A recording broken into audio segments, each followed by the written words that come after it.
হিসেবে বলছি, এবং আমাকে বাংলাদেশ জামাত ইসলামী একটা এলাকায় কাজ করার জন্য আমাকে নির্দেশ দিয়েছে। সেই হিসেবে বলছি যে একেবারে আপনারা সাক্ষী আছেন, আল্লাহ সাক্ষী আছেন, সামান্যতম কোনো লোভ থেকে নিজেকে ফিরে রেখে বলছি, একটা নির্বাচনের জন্য আমরা এই 15টা বছর লড়াই করি নাই, রিয়েলি করি না। আমি একজন ভোটার হিসেবে বলছি, আমি তো 15 বছর ভোট দিতে পারিনি। এখন এই কথা বললে ভোটের প্রতি আমাদের সম্মান নেই, একথা বললে জনগণের প্রতি আমাদের আস্থা নেই, একথা বললে আমরা নির্বাচনকে বিলম্বিত করতে চাই।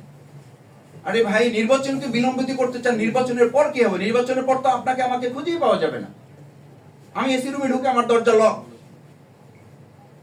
যার কাছে ফজরের পরে দেখা করা যেত তার সাথে দেখা করার জন্য আমি শফিকুল ইসলাম মাসুদ দুপুর 12টা পর্যন্ত বসে থেকেছি। জিজ্ঞেস করতাম যে ভাই, ওনার সাথে তাকে ফজরের পরে দেখা করা যেত মসজিদে। এই জন্য এখন দেখবেন মসজিদে বক্তব্য হচ্ছে, আমাদের বক্তৃতায় আসতেছে রাজনীতিবিদদের যে নির্বাচন পর্যন্ত ফজরের নামাজ মসজিদে পড়তে হবে। What's happening? This is very interesting. আপনি আমাকে ধর্ম ব্যবসায়ী বলেন, আপনি ইসলামপন্থীদের ধর্ম ব্যবসায়ী বলেন, তাহলে আপনি এখন ফজর, নির্বাচন পর্যন্ত ফজর নামাজ আপনার জন্য ফরজ। নির্বাচন পর্যন্ত ফজরের নামাজ আপনাকে মসজিদ পাহারা দিতে হবে, ওখানে কে কি করে এটা দেখতে হবে। তারপরে কি? তার মানে নির্বাচন হচ্ছে একটা সিলেকশনের মধ্য দিয়ে রাষ্ট্রের মালিকানা গ্রহণের একটা প্রক্রিয়ায় কেউ কেউ আমাদের মাথাটা ঢুকিয়ে জনগণকে ব্যবহার করার মাধ্যম। This is very simple. এটা কোনো গবেষণা দরকার। আপনি সিম্পল একজন সম্মানিত রিকশাওয়ালাকে জিজ্ঞেস করেন, একই কথা বলবে যে ভাই এখন সকাল বিকাল সালাম পাচ্ছি, কে যে সালাম দিচ্ছে বুঝতেও পারতেছি না, জবাব নেওয়ার সময় পাচ্ছি না। তার পরে বলছে যে পরে হচ্ছে এই সালাম দেওয়া লোকগুলোই কয়দিন পরে আমার ইজ্জত, আমার সম্মান বলবে, এই খালি আমাকে রিকশাওয়ালাও ডাকে না, এই খালি এদিকে আসো। ওঠার পরে আমাকে দাম জিজ্ঞেস করে না, বললাম স্যার দামটা বলে না। সরি, আমি বলছি যে একেবারে সিম্পল ইস্যু, কিন্তু দামটা বলে না। বলছে দাম আবার বলবো কি, চলো আগে, এত কথা বলতে হয় কেন? মানে এই সালাম দেওয়া লোকটাই যেই 5 মাস, এই 3 মাস 4 মাস সালাম দিয়েছে, কারণ বক্তব্য হচ্ছে 5 মাস আপনার খেদমত করব, 5 বছর আপনি আমার খেদমত করবেন। ভাগ করে নিয়েছে আমরা। সুতরাং এই 5 মাস আপনি দেরি করতে যাবেন কেন? এই 5 মাস আপনি কষ্ট করতে যাবেন কেন? সেই জন্য তারা আমি যত দ্রুত পারা যায় তত যেন আমি এসি রুমে ঢুকতে পারি, তত যেন আমি একটা গাড়ির মালিক হয়ে যেতে পারি, তত যেন আমি সংসদে একটা পতাকা নিয়ে নিতে পারি। এটার প্রতিযোগিতা, কম্পিটিশন। ফ্যাসিবাদী রাষ্ট্রের ক্যারেক্টারটা, নেচারটা হচ্ছে আপনি কোনোভাবে মালিকানাটা গ্রহণ করে জনগণকে দাসে পরিণত করা। দেশ স্বাধীনের 53 বছরে আমাদের এর চেয়ে খুব ভালো শ্রেণীর ব্যতিক্রম কিছু ছাড়া দেখার সুযোগ আমাদের হয় নাই। নাম্বার 2, ফ্যাসিবাদী রাষ্ট্রে নির্বাচন ব্যবস্থা কি হয়?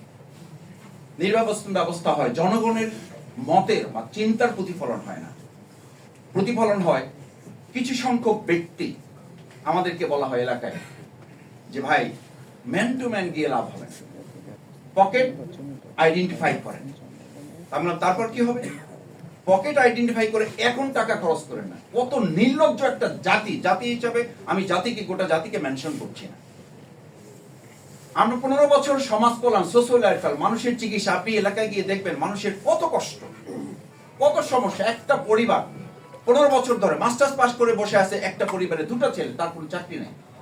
চাকরির জন্য কি করতে হবে? কোনো একজন নেতার সুপারিশ লাগবে। এখন আমরা সুপারিশ দিচ্ছি, আমার কাছে সুপারিশের জন্য আসছে, আমার মতো মানুষের কাছে সুপারিশ জন্য। আমি বললাম আমার সুপারিশে কোনো চাকরি হবে? আপনি জানেন? বলছে হ্যাঁ, ওনারা বলেছে, ওনার সিগনেচার নিয়ে আসেন, তাহলে আমরা চাকরি দিয়ে দেবো।